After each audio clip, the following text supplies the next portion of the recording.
ओम श्री परमात्मने नमः। ओम श्री गुरुवे नमः। योग वशिष्ठ निर्वाण प्रकरण।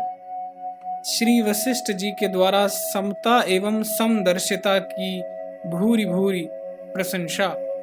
श्री वशिष्ठ जी कहते हैं, रघुकुल तिलक राम, बोध का दृढ़ता के लिए मैं पुनः कुछ बातें बता रहा हूँ, सुनो।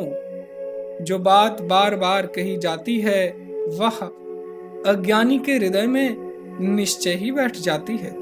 रघुनंदन, पहले मैंने स्थिति प्रकरण का वर्णन किया, जिससे यह बात भली भांति समझ में आ जाती है कि इस प्रकार उत्पन्न हुआ जगत केवल भ्रम मात्र है। तत्पश्चात उपशम की युक्तियों द्वारा यह बात बताई गई थी कि इस जगत में उत्पन्न हुए प्रत्येक पुरुष को उत्कृष्ट उपशम के गुण से गौरवशाली होना चाहिए। उपशम प्रकरण में ये कहे गए उपशम के क्रमिक साधनों द्वारा मनुष्य का अत्यंत उपशांत होकर यहाँ संताप रहित हो जाना चाहिए। जिसने प्राप्तव्य वस्तु को प्राप्त कर लिया, उस तत्व ज्ञानी को सांसारिक व्यवहारों में कैसे रहना चाहिए, यह थोड़ी सी बात मेरे मुंह से तुम्हें और सुननी है। जगत में जन्म पाकर मनुष्य को बाल अवस्था में ही जगत की इस वास्तविक स्थिति का ज्ञान प्राप्त करके यहाँ चिंता रहित होकर रहना चाहिए। निष्पाप श्री राम, जो सबके साथ सौहार्द यानी मैत्री को जन्म देने वाली है और सबको आश्वासन प्रदान करती है, उस समता का पूर्ण रूप से आश्रय लेकर संसार में विचरण करना चाहिए। समता रूपिणी सुंदर लता का फल परम पवित्र होता है, जो संपूर्ण साधन संपत्तियों से युक्त होने के कारण सुंदर तथा समग्र सौभाग्य की वृद्धि करने वाला है।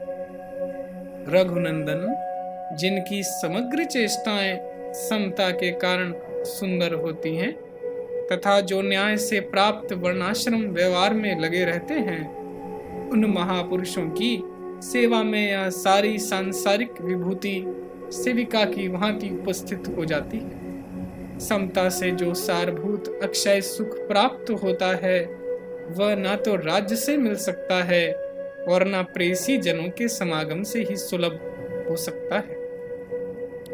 राघवेंद्र, तुम समता को संपूर्ण द्वंद्वों की शांति की चरम सीमा, रोष आवेश तथा संशय रूपी रोग का नाश करने वाली और संपूर्ण दुख रूपी आतप धूप के ताप से बचाने के लिए मेघ समझो। जो समता रूपी अमृत से ओतप्रोत है, उसके लिए सारे शत्रु मित्र बन जाते हैं। वह यथार्थदर्शी होता है। ऐसा मनुष्य तीनों लोकों में दुर्लभ है। प्रबुद्ध हुए अपने चित्त रूपी चंद्रमा के सारभूत अमृत से भी बढ़े चढ़े साम्य का अनुभव करते हुए ही जनक आदि समस्त तत्वज्ञ जीवन निर्वाह करते हैं। समता का अभ्यास करने वाले जीव का क्रोध, लोभ आदि अपना दोष भी शांत एवं उदारता के रूप में परिणत होकर गुण बन जाता है। दुख भी नित्य सुख हो जाता है और मृत्यु जीवन बन जाती है। समता रूपी सौंदर्य से सुंदर लगने वाले महात्मा पुरुष को योग शास्त्र वर्णित सुखी, दुखी, पुण्यात्मा और पापात्मा के प्रति क्रम से मैत्री, करुणा, मुदिता और उपेक्षा रूपिणी महिलाएं सदा गले लगाती हैं।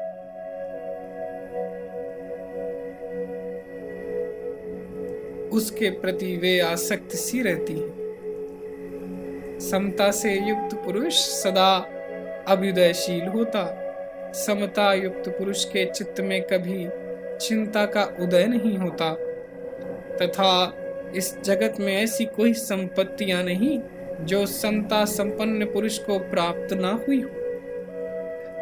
जो अपने और पराये सभी के कार्यों में समभाव रखने वाला, साधु स्वभाव, अपराधियों को भी क्षमा कर देने वाला, जिसका सबके प्रति उत्तम व्यवहार हो, था जो चिंतामणि के समान उदार है, ऐसे पुरुष को मनुष्य और देवता सभी चाहते हैं। श्री राम जो सदाचार संपन्न, सबका हित करने वाला है, अत्यंत प्रसन्न रहता है तथा जिसका चित्त सबके प्रति समान है, ऐसे मनुष्य को ना तो आग जलाती है, ना जल ही डुबाता या गलाता है। जो पुरुष आनंद और उद्वेग से रहित होकर जो कार्य जैसे होना चाहिए उसे उसी तरह करता तथा सबको समान दृष्टि से देखता है, उसकी तुलना करने में कौन समर्थ हो सकता है।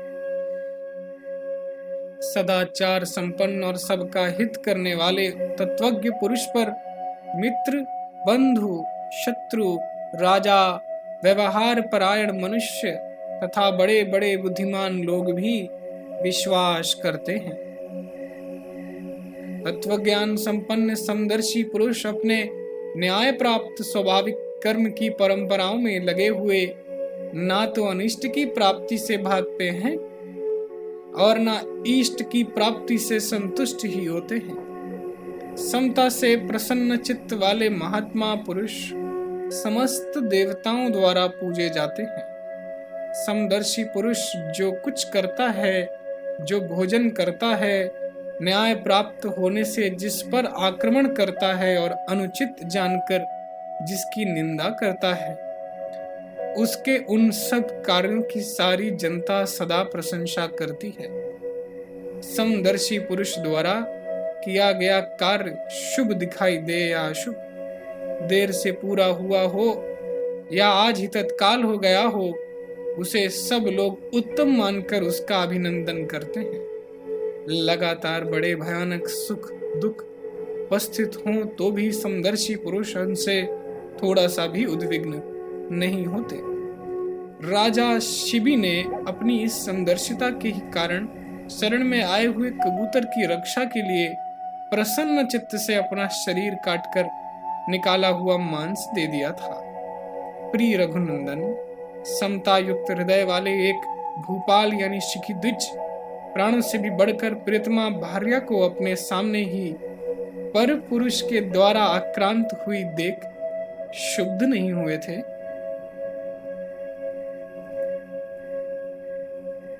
त्रिगर्त देश के राजा ने सैकड़ों मनोरथों से प्राप्त हुए इकलौते पुत्र को जो दाव में हारा गया था, अपनी समबुद्धि के कारण ही बिना किसी घबराहट के राक्षस के हाथ में सौंप दिया। राजाओं में श्रेष्ठ भूपाल जनक उत्सव के लिए सजाई गई अपनी मिथिला नगरी में आग लग जाने पर समभाव से ही उसे देखते रहे। उनके मन में विषाद नहीं हुआ। समदर्शी शाल्वराज ने न्यायतः बेचे गए अपने ही मस्तक को कमल दल की भांति तत्काल काट डाला था। सौवीर नरेश ने कुंड पुष्पों की राशि के समान कांतिमान तथा श्वेत पर्वत के समान सुशोभित ऐरावत हाथी को जो उन्होंने इंद्र से जीता, यज्ञ में ऋत्विजों के कहने से सूखे तिनके की भांति त्याग दिया था, यानी इंद्र को वापस लौटा दिया। ऐसा उन्होंने अपनी समता युक्त बुद्धि से ही प्रेरित होकर किया था। समबुद्धि से ही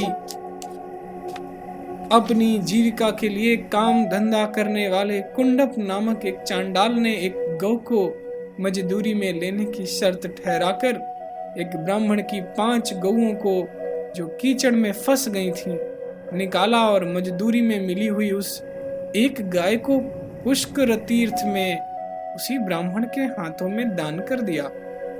इससे तत्काल आए हुए विमान पर चढ़कर वह देवलोक को चला गया। समता का भरपूर अभ्यास करने वाले कदम्ब वनवासी एक राक्षस ने समस्त प्राणियों का विनाश करने वाली अपनी राक्षसी वृत्ति का त्याग कर दिया।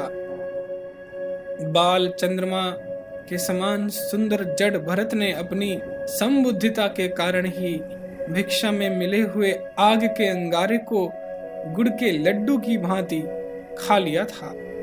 ऋषि मुनि और सिद्ध जो देवताओं द्वारा सम्मानित हुए हैं, वे व्रत एवं तपस्या की समृद्धि का संचय करते समय समदर्शिता के ही कारण उद्विग्न नहीं हुए। रंतिदेव आदि राजा तथा धर्मव्याध आदि दूसरे साधारण मनुष्य भी समदर्शिता का दृढ़ अभ्यास करने से महापुरुषों के भी पूजनीय हो गए थे। इहलोक और परलोक में सुख की सिद्धि के लिए और मोक्ष रूप पुरुषार्थ में प्रवृत्ति के लिए भी उत्तम बुद्धि वाले पुरुष सदा समदर्शिता से ही व्यवहार करते हैं। किसी को भी किसी तरह की पीड़ा ना देता हुआ पुरुष ना मरण की इच्छा करे ना जीवन की। न्याय से जो कर्तव्य प्राप्त हो जाए उसका समता पूर्वक आचरण करता हुआ विचरे।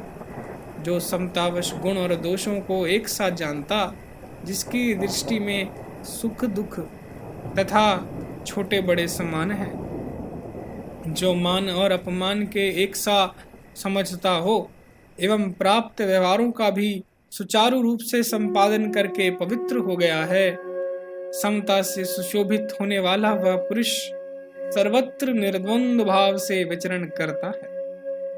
ओम तत्सत, ओम तत्सत, ओम तत्सत।